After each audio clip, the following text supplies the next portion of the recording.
We're back mudlarking on the River Sarawi. Come and see what we find.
Here's a nice little beach. I can see something copper in the waters. Go on, pop your wellies on, let's go and check it out. There.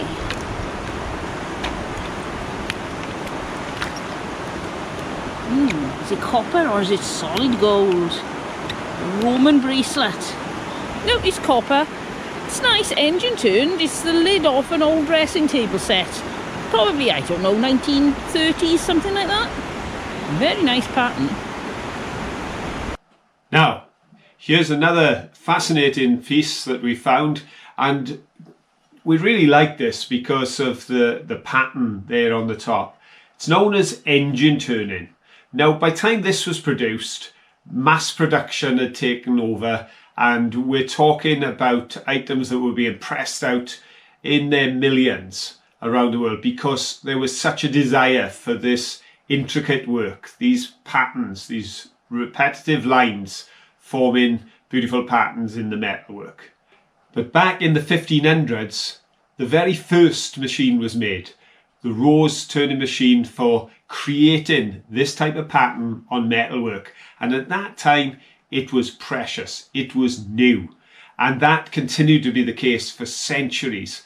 And one of the areas that this engine turning got into was watchmaking and clockmaking. You have a look in the back of old watches and clocks and you see the intricate patterns that have been put onto the pieces there in the mechanism. But there were occasions in history when it wasn't the small and the intricate, but on a large panel you could see engine turning applied. And one of the most famous of those was on the Spirit of St. Louis, which was the aeroplane that was used to make the flight from Long Island in New York to Paris, the very first solo transatlantic flight, back in 1927 on the 1st of May. The pilot was Charles Lindbergh, and he made that flight on May the 20th, 1927.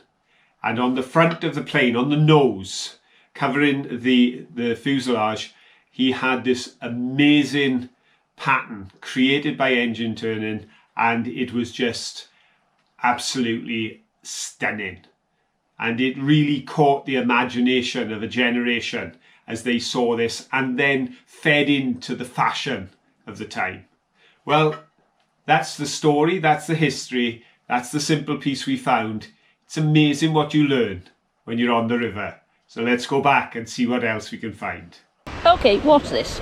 It's got me baffled. Whoa, it's heavy. It's got like holes in there. What do you think that is?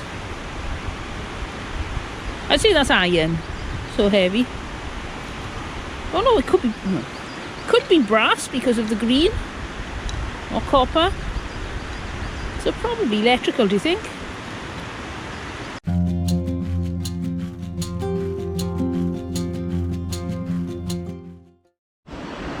Oh, what have you got? Found a shoe. Oh. With a bit of leg in it. Oh. Ceramic doll, Yes. perhaps. That looks like china rather than plastic. It does, yes. It's probably at least 1950s doll, I would have thought, 40s. Tell you what, it looks like a noddy shoe, doesn't it? Could be. Somebody's a bit legless. Here we got the handle of an old bucket that's a bit bent, a hose pipe and the wheel of a wheelie bin. I don't think that belongs here, but there's no way we get in that house. Look how deeply that's buried. Oh, here's another bit of old lino. Old lino appeals to me, I don't know why. So I'm going to take that. Put it with my lino collection. With the river glass. Oh, that's nice. So look, it's clear. What's this here? Bit of bone. Shame, I thought it was the end of a clay pipe. That's got some red on the edge. What's that? Is that a stone or something? A phone? Oh no, it's a reflector of a car. Something we often come across are bits of clothing that have fallen in the river, but then they filled up with silt, and look at that. You'd swear there was a bit of a body in there. It's not though, it's just all silt, fortunately.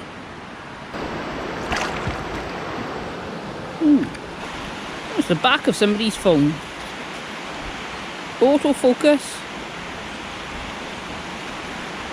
That's not very well anymore, is it? Very nice bit of copper on the back though. Ooh, look at that. Very posh. Right, is this plain or patterned? Plain. And a bit of teapot. And a bottle which is smashed. Oh, it's full of mud. Porth. Thomas and Evans again. And there's the top of a bottle. Not very well. I don't think that's very old either. But I've wandered out onto this island, and now I can see something I want to check out, and it's there. So come on, pop your wellies on, we'll go in the water and cross over. I've seen this. Now, do you think that's part of... it's plastic, so I think it's probably a bit of a margarine tub. Yep, I'd say an old margarine tub.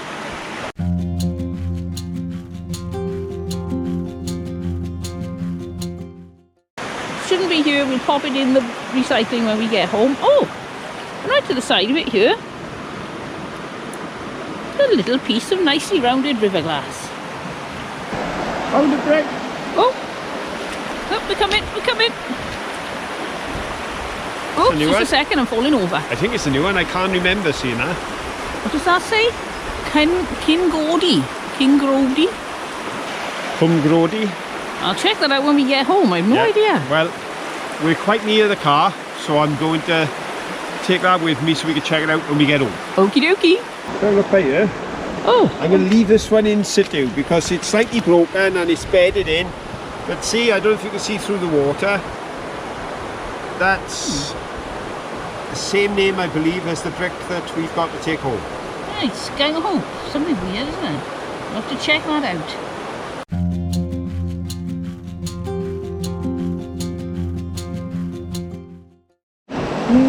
Is this going to be too deep for us? What do you think? I'm alright. Yeah, but we've got shorter wellies. Oh dear. Oh. Hold tight, everyone. A bit of a rough ride. There. We're okay. Oh, what have you found? It's a bionic reindeer skull. Yes. See? Eyes, nose, mouth, and his antlers. Oh, yeah. But he's definitely bionic. On the other hand, it could be a part of a car. I think it's more likely to be part of a car, but still we can make it what we want it to be. So we'll say metallic reindeer skull. See, oh, they could be arms, look, and he's going, "Wah!" A bit like SpongeBob, look. Yeah. Whee! Wabba-dabba-doo. That'd look quite pretty, wouldn't it? It is nice. I think that'd look good mounted on the wall, wouldn't it? In the right setting, of course. Okay, I'll take it home. Whoa. What a lot of bricks.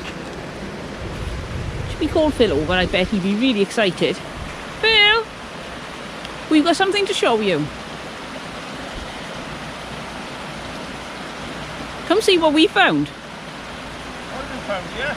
Oh, you'll be impressed with us. I'm going to be impressed, am I? You will.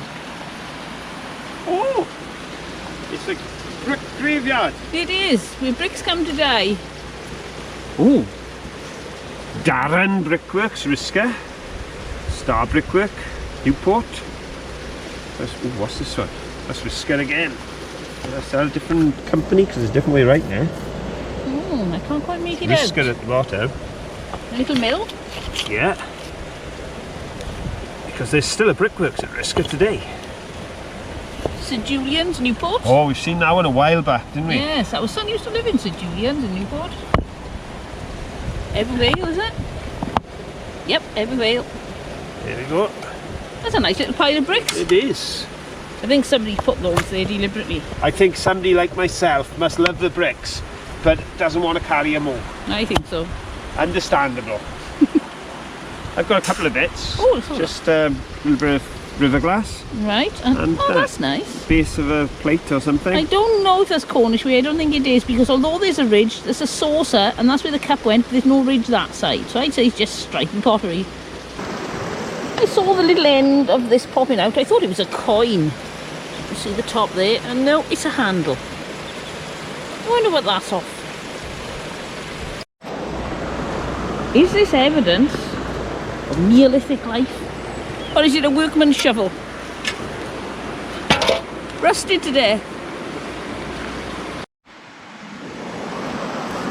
What's that in there?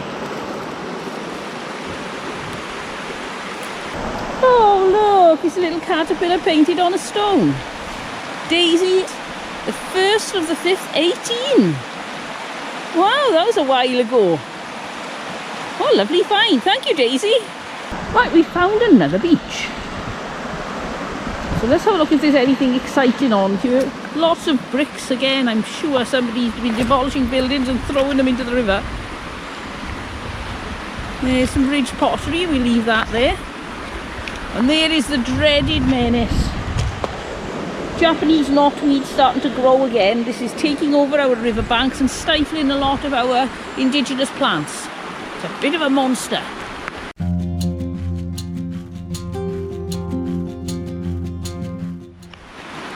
Oh, I can see something there. Oh, that's nice, part of a mixing bowl.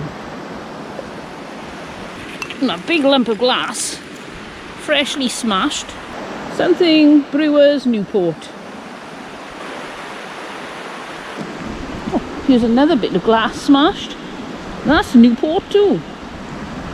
We are very close to Newport, I suppose. And here's some blue and white pottery. And it's willow pattern. And an old crisp packet. Oh, I've just seen something really exciting. Can you see it? Oh, this is so exciting. Come on, let's go and have a look. Oh, there are lots of bits of pottery, glass, but look there. It's a pipe. Oh, isn't that lovely? You see where the end has snapped off there, and most of the bowl is missing. But that is really nice and just lying on the surface. And let's have a look at some of these ceramics then. Not as exciting as pipes, but could be something interesting. Oh, that's lovely. That's a real luster glaze pot there. And we got this big chunk of blue. Hold that up to the light. That's really pretty. Not sure what it's off. It's the base, I suppose. That was quite a substantial chunk. And we've got a bottle. It's a cod bottle again. Somebody has smashed the top off this years ago to get the marble out. They had no consideration for us mudlarkers. Years later. Thomas Evans, Porth. We've got a bit of glass here with nothing written on it. A bit of china, but I'm not going to pull it out because these bankings are very unstable as it is, so I don't want to make it any worse. What have you found? There's an interesting bit left here. See? Oh, look at that. I don't know how much of there is, but it's certainly a change. It's got the Japanese pattern on it, look. Oh, it's just that little piece. Oh, is it is lovely. Look at that. I like that. Very pretty. Go to work on an egg! But not that one. And there's a bit of blue up here. There's lots of interesting little bits and pieces here. Let's have a look. Just another piece of that blue and white that we're finding a lot of lately. I've spotted something here, so I'll put you close to the ground. You shout till you see it.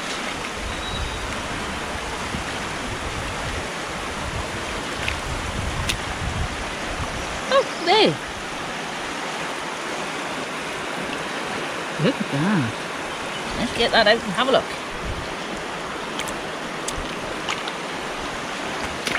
And that is a really pretty pattern. It's the edge of a plate.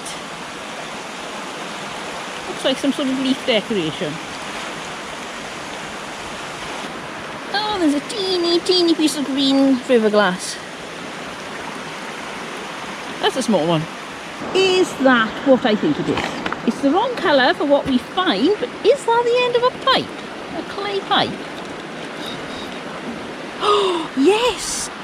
Wow, I've never found one like that. It's terracotta.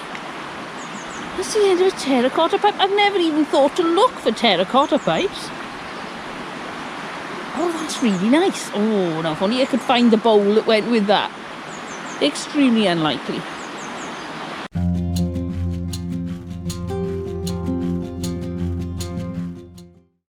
We're having a wonderful time down here today, and I usually give a bit of history. There's not so much national history, but just a personal note today. As we travelled through the lanes, we went through one particular lane, and the reason that lane is special is my grandfather, who died in 1968.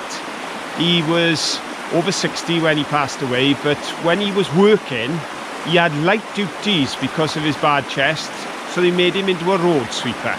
And he swept that lane, and a family on that lane used to let him put his brush and his shovel and his barrow in their shed, and he could sit in there for his lunch. So a bit of personal history going back, oh good grief, probably 70 years ago around here. So I thought I'd just share that with you as we carry on looking to see what we can find here on the river. We've been walking along, I'm seeing lots of these sort of things that look like pipe stems.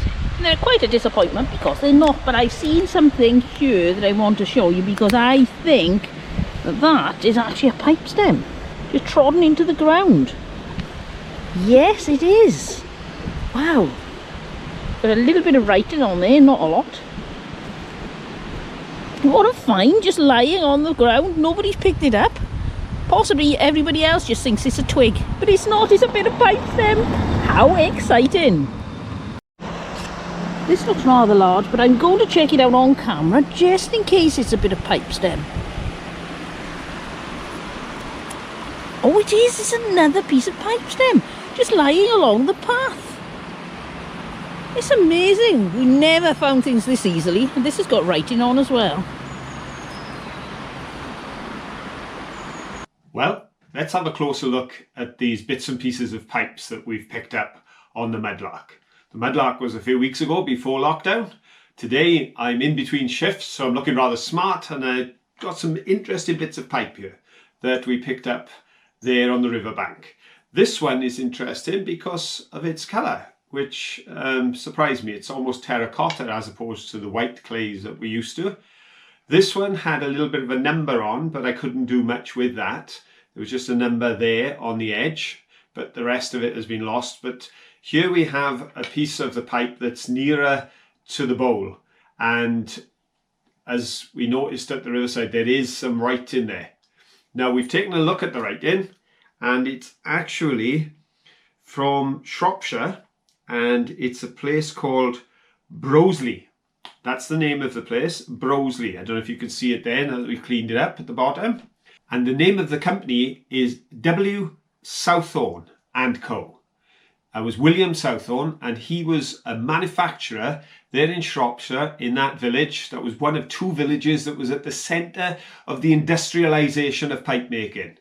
From the 16th century, tobacco had become popular after Sir Walter Raleigh brought it back. It was mainly a cottage industry with hundreds and hundreds of families working from home, mum, dad and the kids all producing pipes there in their houses. But then it became more industrialised in the 19th century, and Mr. Southorn was one of those. In fact, this manufacturer's buildings are still there today. and can be visited because it is a pipe museum. And something I've picked up and learned as I was doing my research is that these pipes were sold in most of the taverns around the area and throughout the country, and these pipes were exported actually all over the place. But in the local taverns, there was a saying where they'd say, "Will you take a Broseley?" There you go. So the village was that synonymous with pipe making. It's almost like in these parts they refer to a vacuum cleaner as a hoover. So the pipe was known as a Broseley. Bit of information for you. Let's get back to the mudlark. That's a big chunk of glass. There's something written on it. Oops. A562. Lovely piece of amber glass. Shame it wasn't a bit more rounded, but it's such a lovely colour, I'm taking it with me.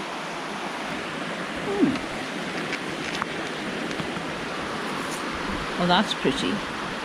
I don't know if it was originally iridescent, but it is now. Look at the iridescence glistening in the sun. I'll take my own bit of rainbow home. Well, that's another mudlark done. Hope you enjoyed it. We love taking you along on our adventures. There's so many wonderful places to visit right on our doorstep. And we love sharing them with all our friends throughout the UK and around the world. So wherever you are, stay safe, take care, and join us again soon when we go mudlarking. Bye for now. Bye!